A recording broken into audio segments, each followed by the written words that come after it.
Buenas, un saludo a todos desde la distancia. Quien les habla por acá, el doctor Nelson Gómez Viera, jefe del servicio de neurología del Hospital Clínico Quirúrgico Hermanos Jamejeira. Bueno, nuestra conferencia va a estar relacionada con los criterios diagnósticos de enfermedad de Alzheimer. Primero, tenemos que tener claridad del concepto de demencia, es decir, ese síndrome clínico que está determinado por el deterioro adquirido de funciones cognitivas, la memoria, otras funciones cognitivas, pero es imprescindible que afecte la calidad de vida diaria de las personas que la padecen. Puede ser bien de las actividades instrumentales de la vida diaria o de las actividades básicas de la vida diaria, como veremos posteriormente, y que puede ser causada por múltiples etiologías. Aquí, para dar una idea en este esquema de que el periodo, digamos, preclínico de la enfermedad de Alzheimer pueden transcurrir hasta 20 años desde que empiezan las alteraciones en el organismo y no empezar a presentar síntomas hasta transcurrido este tiempo el paciente. Sería ideal en este periodo asintomático el uso de marcadores biológicos, que comentaremos algo al respecto posteriormente en esta etapa preclínica. Ya después comienzan los primeros síntomas y en el transcurso de 5 a 6 años pues tenemos instalada, por decir de alguna manera, la demencia, en particular la demencia de Alzheimer.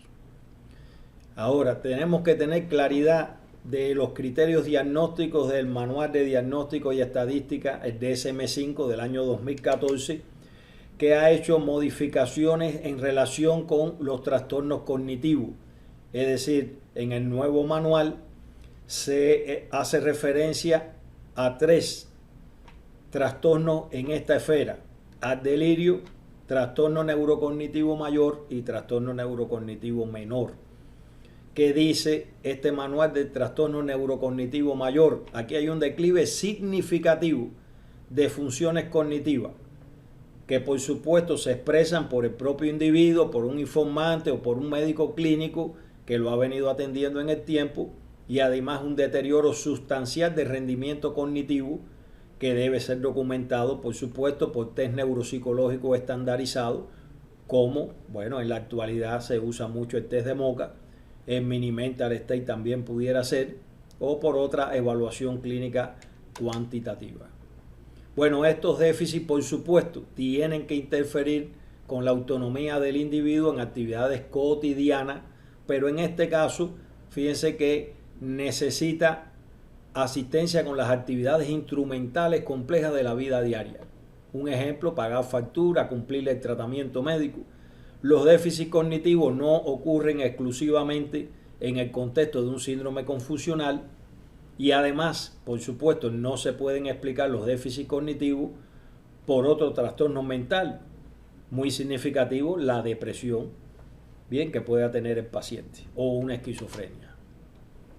Y se debe especificar a la hora de clasificar si este trastorno neurocognitivo mayor es la enfermedad de Alzheimer o cualquiera de las demencias que se muestran en la diapositiva. Eso debe quedar especificado.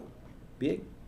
Ahora, el trastorno neurocognitivo leve, ya aquí hace referencia a un declive cognitivo pero moderado, de las funciones cognitivas, con la misma manera de poderlo identificar, pero con un deterioro modesto del rendimiento cognitivo, y que hay que, por supuesto, evaluarlo con test neuropsicológico. Eso es importante, eso es vital. Ahora, en este trastorno neurocognitivo leve, el individuo va a continuar pudiendo realizar las actividades instrumentales complejas de la vida diaria, que en el trastorno neurocognitivo mayor le es imposible. Y el resto de los criterios es similar, debiéndose especificar también a qué se debe el trastorno neurocognitivo menor. No puedo dejar de mencionarle, porque hay que tener claridad, esto es motivo de error diagnóstico en ocasiones, el llamado déficit o deterioro de la memoria asociado a la edad. ¿Qué dice el National Institute of Mental Health de Estados Unidos con respecto a los criterios? que el paciente tenga una edad mayor de 50 años, que hayan quejas subjetivas de pérdida de la memoria, que sea gradual, que no haya un empeoramiento brusco ni ocurrida en meses recientes y, por ejemplo, se refleje en actividades de la vida diaria cotidiana como recordar los nombres de personas conocidas. Por otra parte, el rendimiento en las pruebas de memoria debe estar una desviación estándar por debajo del promedio establecido para los adultos jóvenes en esa prueba estandarizada. Deben conservarse las otras funciones intelectuales y, por supuesto, no puede haber ningún criterio para demencia o cualquier otra condición médica que explique el déficit cognitivo. Ese es el deterioro de la memoria asociado a la edad, que lo padecen con frecuencia múltiples, yo diría miles de personas en el mundo y más que tienen más de 50 años. Ahora, en el año 1999, Petersen definió el deterioro cognitivo ligero, que tiene criterios muy parecidos: queja subjetiva de un déficit de memoria, que lo corrobora sobre todo un familiar, el déficit de la memoria mediante pruebas estandarizadas, 1,5 desviación estándar por debajo de lo esperado para la edad y el nivel de escolaridad del enfermo, ausencia de otros elementos de deterioro cognitivo.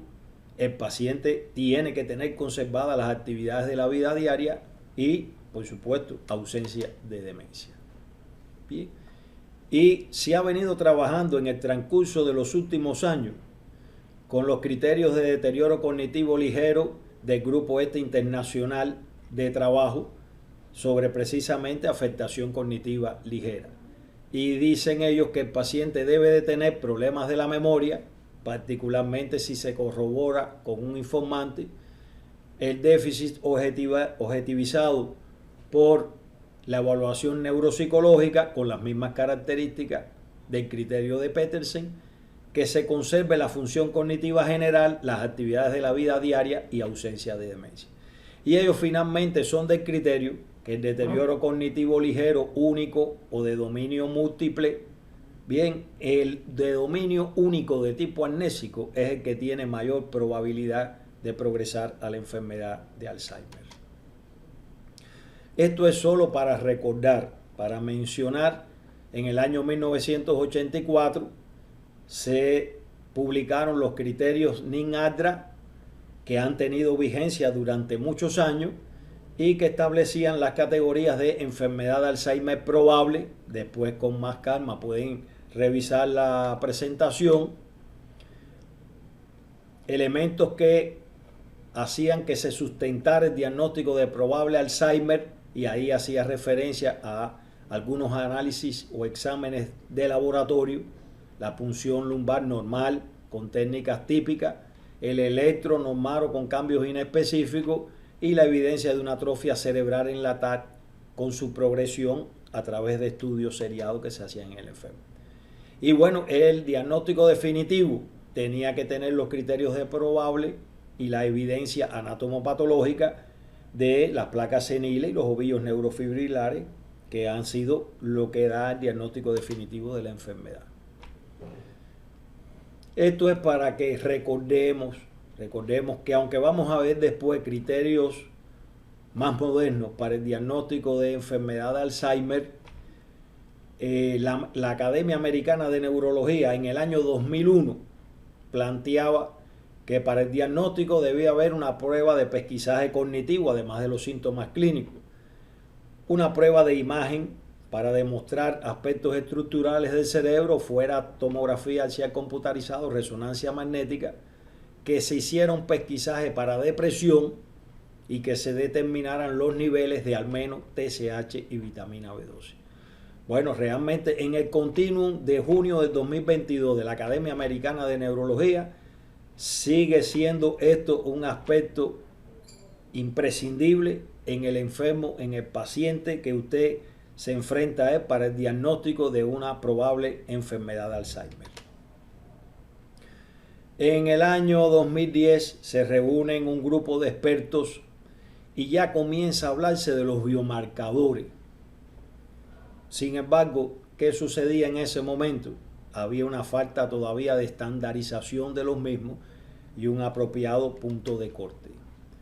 Ya el profesor Mark Hahn en el año 2011 actualiza los criterios del Instituto Nacional de Trastornos Comunicativos y Stroke y de enfermedad de Alzheimer y trastornos relacionados, y teniendo en cuenta los resultados, el análisis de dos grupos de trabajo, el NIA y el AA, que es la Asociación de Alzheimer, se emitieron criterios que posteriormente, en el año 2018, son los criterios del NIA AA. ¿Y qué planteaban ellos? Bueno, en las personas con criterios de probable demencia de Alzheimer, estos aspectos que ya incluían los biomarcadores, la declinación documentada de las funciones cognitivas o bajas concentraciones de proteína A beta 42 en el líquido o tau fosforilada elevada, la amiloide positiva en las imágenes de tomografía de emisión de positrones, una disminución de la recaptación de fluorodesoxiglucosa en la tomografía de emisión de positrones, ¿en qué área? En la corteza, sobre todo temporoparietal, y una atrofia desproporcionada en la RMN, en el lóbulo temporal medial, es decir, en el hipocampo, así como basal y lateral, y también en la isocorteza parietal medial. Podía ser también, bueno, si usted tenía elementos de una mutación genética, como el gen de la presenilina 1, presenilina 2 o el precursor de la proteína amiloide, bueno, estos eran personas que eran portadores de una mutación que ya es conocido que puede producir la enfermedad de Alzheimer. Y bueno, en el año ya 2018 se publican estos criterios del NIA, que realmente, ¿qué tienen de novedoso?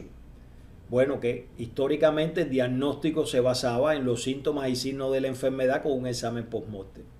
Y ya los biomarcadores introducen un constructo biológico para el diagnóstico de la enfermedad. Ellos dicen que teniendo en cuenta los aspectos clínicos, neuropsicológicos y la valoración funcional, usted puede hacer el diagnóstico de la enfermedad porque los biomarcadores apoyan el diagnóstico, pero no son imprescindibles. Y solo recomiendan utilizar hasta el momento estos criterios con fines de investigación. Otro de los aspectos que no queríamos dejar de mencionarle es que ellos establecen dos categorías: demencia debida a enfermedad de Alzheimer fisiopatológicamente probada, donde se cumplen los criterios clínicos y anatomopatológicos de la enfermedad, y demencia improbablemente debida a enfermedad de Alzheimer, bueno, no cumple los criterios de enfermedad de Alzheimer, o hay suficiente evidencia clínica de otro diagnóstico o enfermedad neurodegenerativa de origen médico o por sustancia, o ante un estudio que se haga de biomarcadores negativos para la enfermedad de Alzheimer. Y ellos establecen lo que se llama en la literatura el sistema ATN. ¿En qué consiste? Bueno, la A es de la proteína beta amiloide, la T el tau patológico y la N la neurodegeneración o daño neuronal que se evidencia, como vamos a ver con estudios de resonancia. ¿Y qué plantean ellos? Bueno, con fines de investigación para la demencia, una afectación cognitiva progresiva sustancial que afecte varios dominios, o que también puede a veces comenzar y predominar síntomas neuroconductuales, que puede ser reportada por el individuo o por un observador, un amigo, o cambios en pruebas cognitivas que se hagan longitudinalmente. La afectación cognitiva y los síntomas neuroconductuales, por supuesto, que afectan las actividades de la vida diaria del enfermo, las instrumentales en los estadios ligeros o las básicas inclusive ya en los estadios moderados y severos. Y en este caso el paciente no es independiente por mucho tiempo, quiere decir, va a empezar a necesitar de asistencia en las actividades de la vida diaria, y esto precisamente diferencia la demencia de la afectación cognitiva ligera, como mencionamos anteriormente, estableciendo ellos tres categorías: ligera, moderada y severa. Bueno, aquí tienen los marcadores.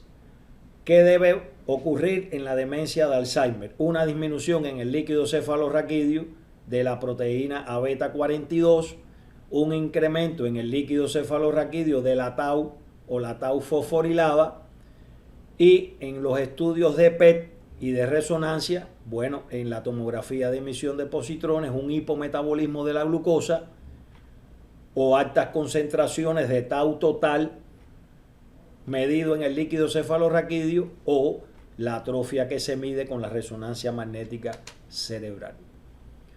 Bueno, aquí tenemos las imágenes. Por ejemplo, esta imagen de resonancia magnética es real, es de una enferma de 67 años que comenzó con una disfunción ejecutiva, y ahí podemos observar que la atrofia cerebral cortical es mucho mayor del lado izquierdo al lado derecho, y que hay una atrofia hipocampal que predomina en el lado izquierdo. Bueno, la tomografía de emisión de positrones, que ya explicamos con qué objetivo se hace, así como también la tomografía simple de emisión de fotones. Y ellos establecen, bueno, la demencia ligera, lo que ya hemos mencionado, realmente requiere una asistencia en las actividades de la vida diaria, pero muy discreta. Ya en la moderada, fíjense que no hay una independencia larga, ya es frecuente la asistencia que requieren para hacer las actividades. Y en la demencia severa, que ya hay un impacto funcional marcado, con una afectación importante tanto de las actividades instrumentales como las actividades básicas de la vida diaria. Esto es para finalizar. La idea es trasladar a ustedes que hemos avanzado en el camino relacionado con la demencia y la enfermedad de Alzheimer, pero aún todavía, y ahí lo vemos en el iceberg que está por debajo del mar, todavía nos queda mucho por avanzar. Muchas gracias.